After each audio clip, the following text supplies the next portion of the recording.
जय श्री हरि। नवरात्रि की भव्य साधना के बाद आता है एक बहुत ही पावन दिन, पापाकुंशा एकादशी। यह व्रत आश्विनी माह के शुक्ल पक्ष की एकादशी को पड़ता है और इसका फल अपार है। कहते हैं इस व्रत को करने से मनुष्य जन्म जन्मांतर के पापों से मुक्त होकर भगवान विष्णु की शरण में चला जाता है। तो आइए जानते हैं, इस विस्तार से सुनते हैं पापाकुंशा एकादशी व्रत की महिमा और कथा। एकादशी व्रत करने से जो पुण्य मिलता है वह हजारों अश्वमेघ यज्ञ और सैकड़ों राजसूय यज्ञ करने के बराबर होता है।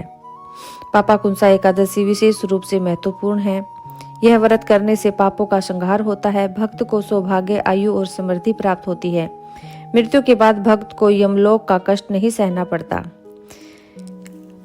धर्मराज युधिष्ठिर ने कहा, भगवान श्री कृष्ण से पूछा, प्रभु कृपया अश्विनी शुक्ल एकादशी की महिमा मुझे बताइए। भगवान श्री कृष्ण बोले, राजन, यह व्रत सभी पापों का नाश करने वाला है। इसका नाम है पापाकुंशा एकादशी।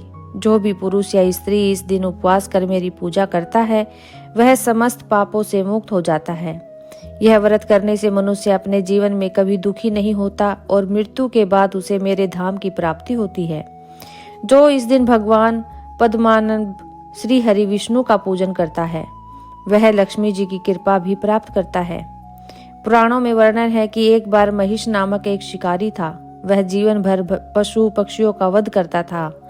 मरणासन अवस्था में उसे भय सताने लगा। उसने ऋषियों से पूछा, हे महर्षियों, मेरे पापों का प्रायश्चित कैसे होगा? ऋषियों ने उसे बताया, तुम अश्विनी शुक्ल एकादशी का व्रत करो और भगवान विष्णु की शरण में जाओ।